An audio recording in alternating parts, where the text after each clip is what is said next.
Oi, gente, aqui quem fala é Mara Nunes e está no ar mais um episódio do podcast Fala Paulinho, um podcast do povo para o povo, porque com o Paulinho o povo tem voz. Nossa entrevistada de hoje é pré-candidata a vereadora de Sorocaba. Hoje nós estamos com Margarete. Seja muito bem-vinda. Obrigada, é um prazer estar aqui com vocês. E também quero agradecer aos amigos e às amigas que estão me vendo, estão me ouvindo e a todo o povo de Sorocaba. Margarete, para quem está assistindo e ainda não te conhece, eu gostaria que você fizesse uma apresentação. Quem é Margarete? Bom, a Margarete é nascida em Sorocaba, criada aqui, filha do seu Nelson e da Dona Maria. Dona Maria foi agricultora e seu Nelson foi ferroviário. Seu Nelson também foi carteiro, entregava cartas para o Nhô João de Camargo e toda manhã tomava um cafezinho com o Nhô João, né? Ele entregou uma carta que Getúlio Vargas escreveu para o Nhô João de Camargo. Eu sou advogada, eu sou formada em 83, eu trabalho com trabalhadores rurais e comunidades de quilombos desde 1982, antes mesmo de eu me formar. A minha primeira peça jurídica, enquanto estagiária da Procuradoria-Geral do Estado, foi uma retificação de assento de nascimento do líder mais antigo da comunidade, o seu Otávio Caetano. Eu trabalho com trabalhadores rurais e comunidades da nossa região aqui em Sorocaba. Que mais que eu posso falar um pouquinho mais de mim? Assim, eu sempre fui uma militante, né, uma ativista. Eu participei do diretório da Faculdade de Direito. Nós fizemos uma mobilização muito grande para o Nordeste, uma época, para levar alimentos para lá. Nós conseguimos caminhões, foram levados vários caminhões com roupas, alimentos, né? Então, essa militância minha é muito antiga já. Eu estudei no Colégio Santa Escolástica como bolsista. Uma das coisas que a gente também trabalhava eram com as comunidades eclesiásticas de base, né? Então, a gente trabalhava em Brigadeiro Tobias, trabalhava no Éden, trabalhamos no Cajuru. Então, essa questão minha já é muito antiga, né?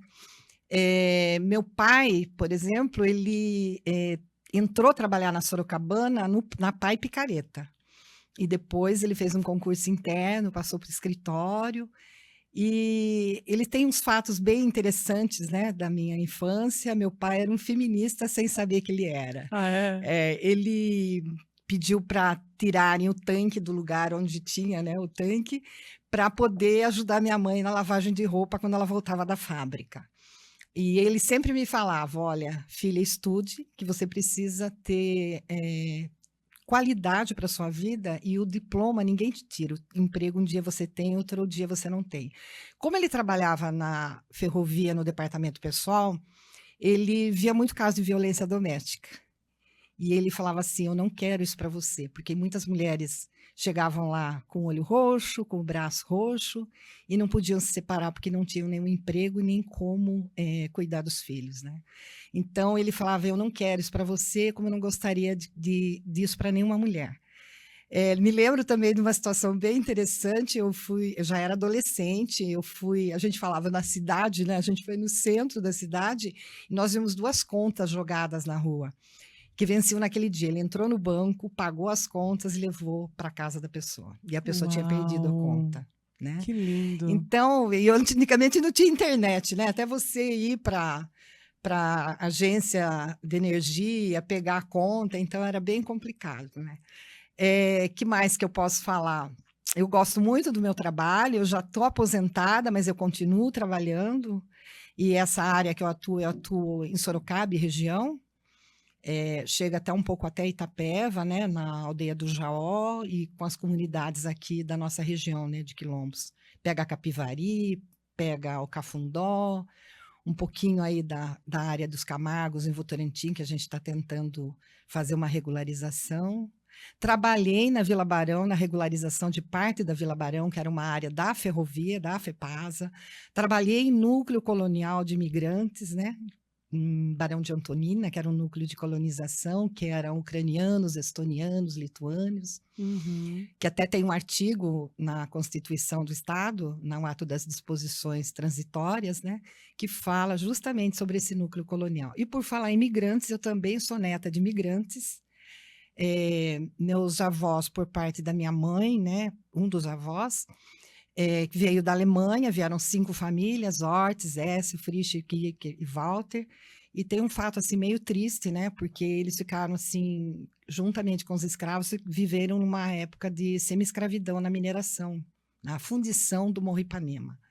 Inclusive, como eles não eram católicos, eles eram protestantes, muitos ancestrais meus estão enterrados no cemitério da Fazenda Ipanema, porque não podiam ser enterrados no cemitério dos católicos.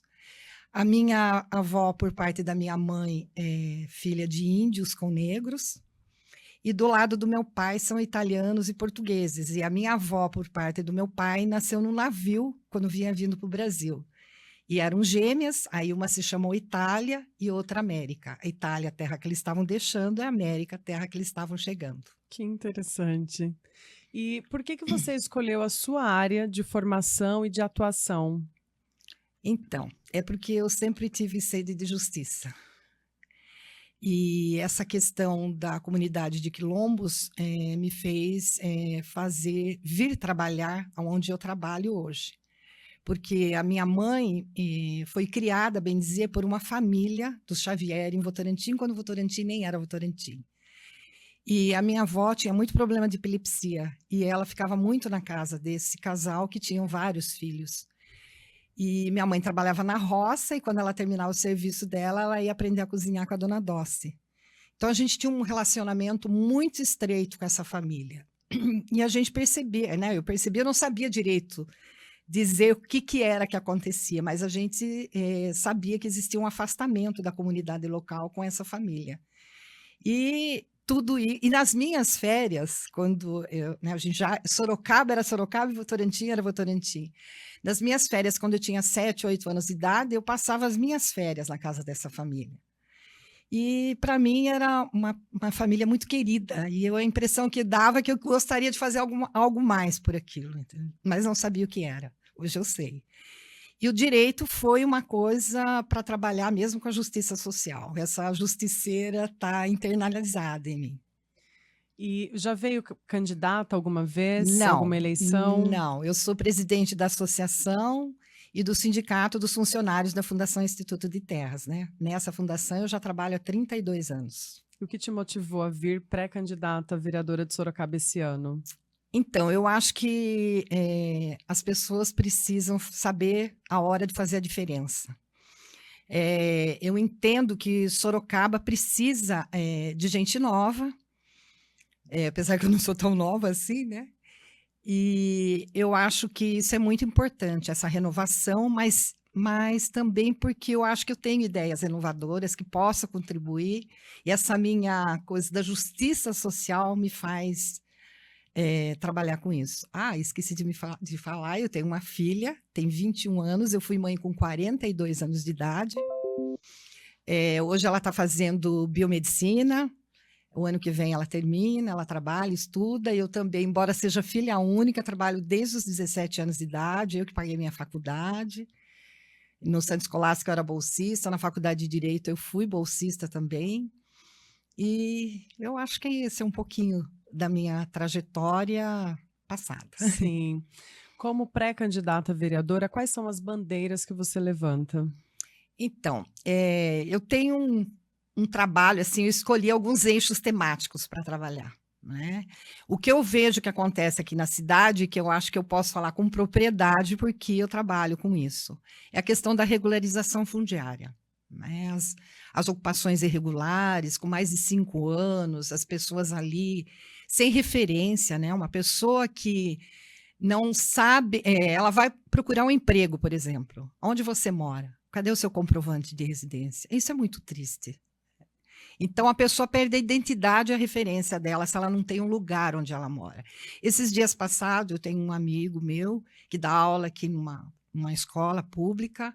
Ele disse que tem um aluno dele que mora no trilho do trem. Então, eu acho que a moradia ela traz dignidade para a pessoa. A gente tem muitos loteamentos clandestinos aqui, que as pessoas pagam os seus, né, as suas prestações e não têm o retorno disso. Estão numa situação de vulnerabilidade. Aí tem uma questão também, que eu acho que muitas pessoas não conhecem, a questão dos quintais produtivos, os quintais urbanos. Tem um projeto do governo federal para trabalhar isso, que seria os agricultores urbanos.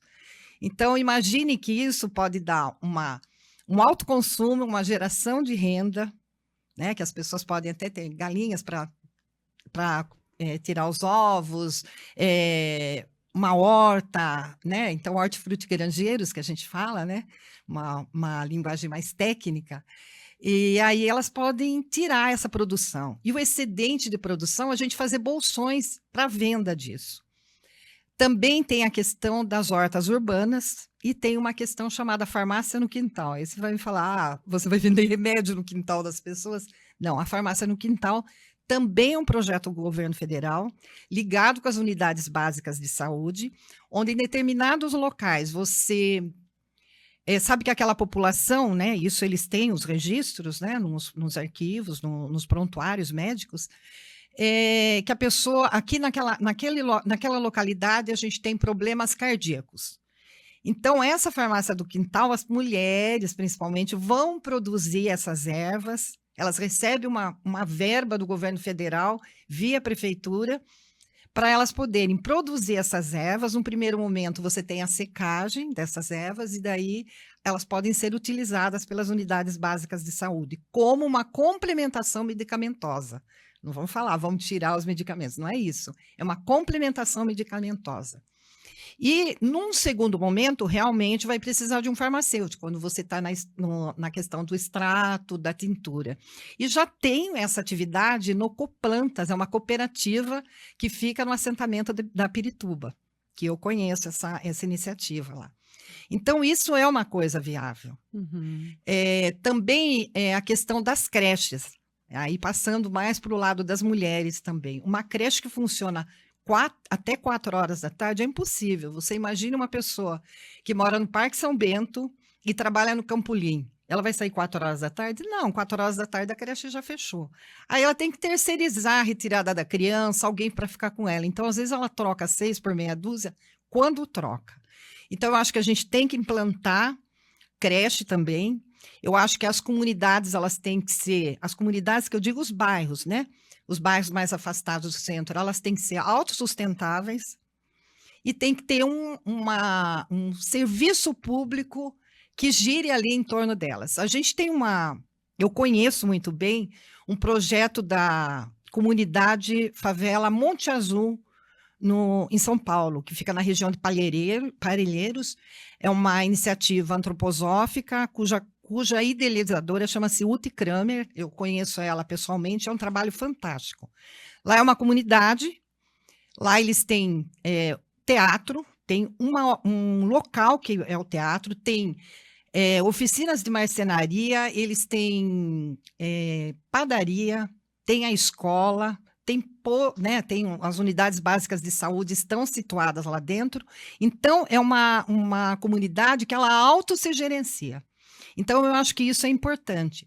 Outra questão também, a gente tem no governo do estado, eu não sei se é no estado ou no município, mas existe um projeto de lei que você dá um incentivo à diminuição, né, do IPTU para aquelas pessoas que plantem árvores frutíferas na frente das suas casas de pequeno porte e dentro dos seus quintais. Então, eu acho que isso é uma questão que a gente tem que cuidar com muito carinho na nossa cidade. Porque a nossa cidade, ela era Manchester paulista, mas ela está um pouco descaracterizada disso por conta da pandemia. Então, a gente tem que procurar mecanismos de geração de renda para essas pessoas, a microempresa, né? Mas hoje está muito em voga essa questão da agricultura urbana, por conta da questão da sustentabilidade, da geração de renda, a questão de uma cozinha solidária, economia solidária, que esse é um momento assim. E hoje, eu até estava conversando com você, Mara, eu fiquei sabendo que vai ter um seminário na Expo Center Norte, em vários dias, né, no comecinho de agosto, sobre energia solar solidária. Nas comunidades, né? Como que Então, vai ser isso? não sei ainda, talvez eu participe desse seminário, mas eu fiquei legal. bastante interessada, né? Então, eu acho que assim pode ser um projeto. Aí você vai falar para mim, escuta, mas vereador não cuida de projeto de lei, elaboração de lei? Eu acho que ele cuida, ele fiscaliza, mas ele pode ser propositor e pode ser articulador. Então, de parcerias, por exemplo, a gente tem as empresas MIS. O que é MIS? Miss Universo? Não. São empresas com missão social. Então, elas abatem o imposto de renda, né? Elas têm esse rebate do imposto de renda para poder fazer as iniciativas sociais. A gente pode se utilizar disso, pode utilizar de ONG, pode utilizar de OCIPs, que podem receber verbas de governo, né, também. Então, acho que a gente tem mecanismo fora dos institucionais. E eu acho que os vereadores têm que aprender a trabalhar isso. Agora, ainda tocando um pouco na questão das mulheres, aumento de creches. E tem duas questões também que eu acho que são eixos super importantes para a nossa cidade. A questão da violência, né, que está muito forte com a questão das mulheres. Eu acho que a gente tem que trabalhar num plano de governo, num programa, pedindo assim, articulando, né, com a sociedade civil, com as universidades, para que a gente faça um programa não só de combate à violência, mas de prevenção, com apoio psicológico. Então, uma mulher que ela está empoderada, que ela está com a sua autoestima elevada, ela não vai entrar num relacionamento. Então, você já previne a violência doméstica antes mesmo dela acontecer. Sim. Outra questão é o controle de natalidade. Então, palestras com o pessoal das universidades aqui. Agora temos a Universidade, a Uniso tem a Faculdade de Engenharia vai entrar com o curso de Medicina aqui. Então, a gente fazer uns convênios, né? Os estagiários fazerem esse trabalho antes que a gente necessite de a mulher passar por um aborto. Eu não sei como é que está agora, mas eu lembro que há um bom tempo atrás, uma mulher ia fazer uma consulta, né, nas unidades básicas de saúde, que na época não era ainda unidade básica de saúde, mas eu acompanhei esses casos.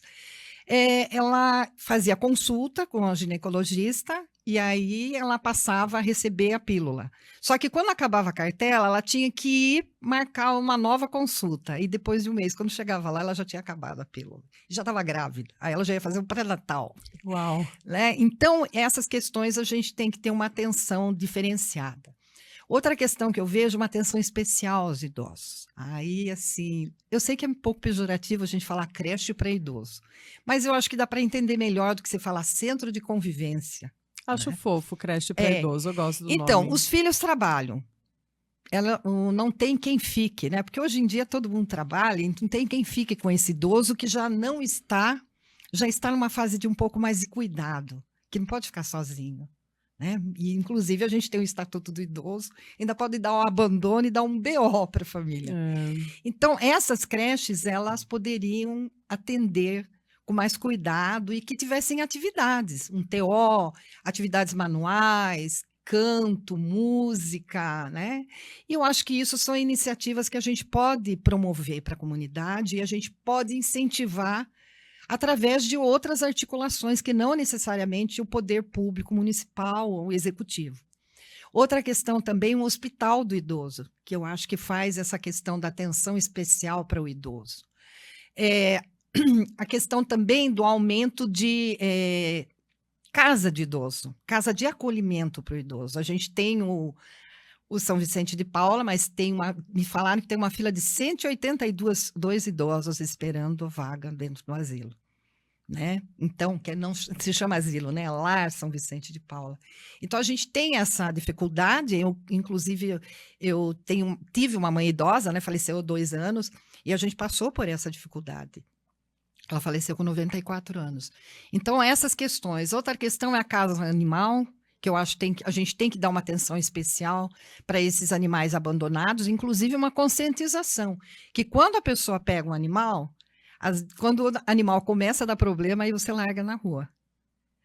Então, a pessoa às vezes não adota uma criança, porque a criança não dá para fazer isso, né? Então, o animal, ele é uma pessoa, é um ser, né, que precisa de cuidados especiais também. A gente tem um hospital veterinário e, pelo que eu fiquei sabendo, eu sei que é ali no Jacarandá, né? No Carandá, né? No Carandá, e ali ele não tá terminado, né? Está em fase de término, mas me parece que não vai ser totalmente gratuito. Então, é complicado isso. E as pessoas às vezes abandonam os animais porque às vezes elas não têm condições de pagar um veterinário. Então a gente não tem a gente tem, acho que 1 ou 2 clínicas populares, e agora também a gente tem a questão da Uniso. Eu não sei se a Unip também tem isso, tem medicina veterinária, mas tem um atendimento. Mas mesmo na Uniso, havia muitos, minha filha estuda lá, então tinha muitos animais abandonados lá. Que triste. Né, que as pessoas largavam lá, porque inclusive sabiam que tinha essa clínica veterinária e tal. Então, eu acho que... E essa questão ambiental também, porque Sorocaba podia cuidar mais disso, cuidar dos seus rios, cuidar dos seus córregos. A gente teve um desassoreamento aí do rio Sorocaba, mas as pessoas... A questão do lixo reciclado. Então, eu acho que a gente tem que cuidar bastante disso, porque isso traz qualidade de vida para as pessoas. E como que você avalia a atual gestão de Sorocaba? O que você, tanto nessa avaliação, e o que você acha que precisa melhorar em Sorocaba? Então, o que eu vejo é que os bairros, né, e as comunidades distantes do centro, elas estão abandonadas. Mesmo essa questão do BRT, quem mora mais longe está sentindo, porque eu pego ônibus também.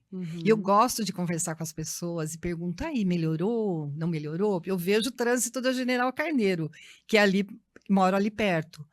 Mas a questão, eu vejo assim, que a questão da locomoção, né? Então, eu acho que assim, essa acessibilidade, a locomoção, por isso que eu acredito, né, no tarifa zero, no ônibus gratuito. Né, da campanha do Paulinho. Então, eu vejo assim, essa questão da invisibilidade das pessoas que estão fora do nosso, como se diz, do nosso núcleo urbano mais presencial. Então, eu vejo esse deslocamento dessas pessoas e a gente não conhece o entorno da nossa cidade e o potencial que tem. Então, a falta de escolas. Eu acho que o município deveria trazer escolas em período integral. Eu conheci um aluno assim na rua, conversei com ele, ele disse assim para mim, falei, você está saindo da escola agora? Você estuda? Onde você estuda? E ele me falou, então eu estudo período integral. Que legal, o que você faz no período que você não tenha as suas aulas regulares? Nada, eu fico dentro da escola.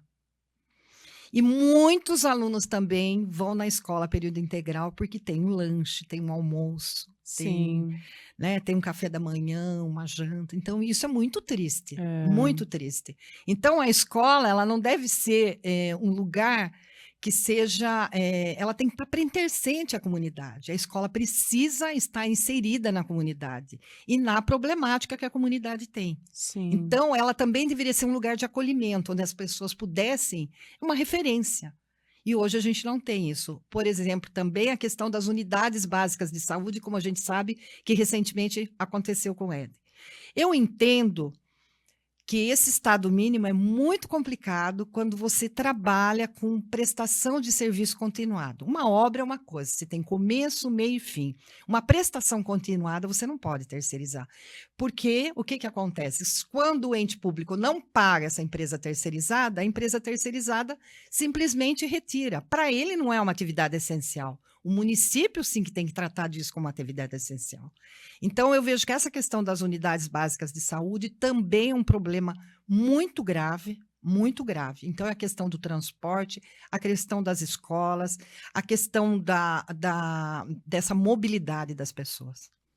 Se eleita, quais são as suas sugestões, né? Quais serão as suas sugestões aí para o plano de governo? Então, eu acho que uma boa parte eu já falei. E eu também gostaria que a população também tivesse acesso ao gabinete. Então, pelo menos 2 vezes por semana, gabinete de portas abertas, sem agendamento, todo mundo senta, conversa. Porque a gente precisa entender que o agente público, seja ele em que nível estiver, né, no executivo, no legislativo, e mesmo no judiciário, ele está a serviço da população, e a população que paga esse salário deles. Então, por isso que já se chama servidor público, agente público, não é agente privado, não é agente particular, né? Não é um servidor, ele é um servidor privado. E sem falar que é a população, né, que sabe exatamente, são eles que estão ali nas ruas, no trânsito, nas comunidades, eles que sabem o que eles precisam, né? Exatamente. E a gente precisa ouvir essas pessoas. As pessoas Sim. não estão sendo ouvidas. E com a pandemia também as coisas ficaram mais complicadas também. Verdade. Margarete, você está vindo nessa disputa, né, de pré-candidata a vereadora, em apoio ao Paulinho. Eu gostaria de saber como que é para você estar nessa disputa junto com o Paulinho, apoiando o Paulinho. Então, uma primeira questão é assim, ele é filho de agricultores, né? Então, isso já mostra para mim a simplicidade, a humildade dele. Como eu sou filha de agricultora e também trabalho com agricultores, isso já me é muito caro. Eu vejo que ele tem uma experiência muito grande dentro do movimento sindical. Eu fui a última pré-candidata a me inscrever e eu fiz isso justamente para apoiar a campanha dele nas ruas. É essa a minha função. Eu não estou aqui para ganhar dinheiro com isso, mas eu estou aqui por uma causa que eu acredito, que é uma causa social e que a gente pode fazer a diferença na cidade de Sorocaba, que a gente pode trazer justiça e pode trazer cidadania. O Paulinho me parece ser assim, pelo contato que eu tive e das indicações que eu tive. Desde o primeiro momento que ele se tornou um pré-candidato, eu procurei me chegar da história dele, da vida dele que ele teve, né? Um mestre de artes marciais que quase morreu num tatame, quase morreu com o Covid. Então, esse tipo de pessoa sempre tem uma missão. E a nossa missão, ela tem que estar ligada ao bem-estar da comunidade. Todo o nosso trabalho tem que estar a serviço da humanidade, senão não tem sentido a gente estar aqui nessa terra. Verdade. Né? Quer aproveitar e deixar um recado para o Paulinho? Eu quero deixar um recado para ele. Ele é um querido, né? Guardo ele no meu coração. Eu tenho muita honra e respeito pela luta dele, por ele ser filho de negros também. Então, eu desejo a ele toda a felicidade do mundo e eu estarei na rua, na campanha dele, na luta por justiça social para essa cidade. Muito obrigada. Margarete, nós que agradecemos a sua participação, nós estamos chegando ao final da nossa entrevista. Eu vou deixar esse espaço, então, para você fazer as suas considerações finais, deixar suas redes sociais. Se quiser, você pode ficar olhando para essa câmera. Tá, então, eu sou meio ruinzinha de redes sociais, vocês vão me ver bastante na rua, mas estou procurando melhorar um pouco.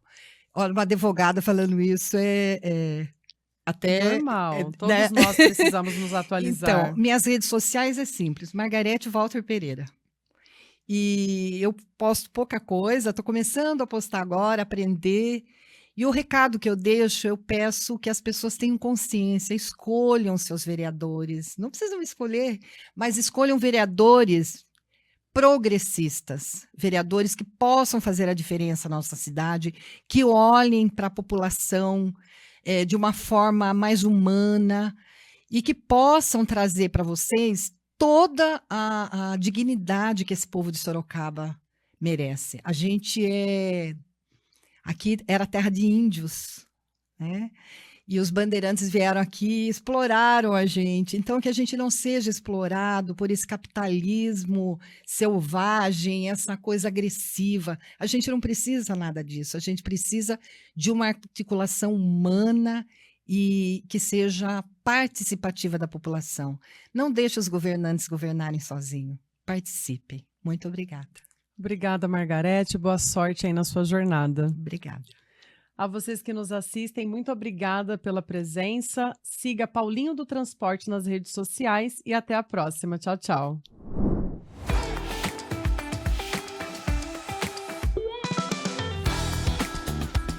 Fala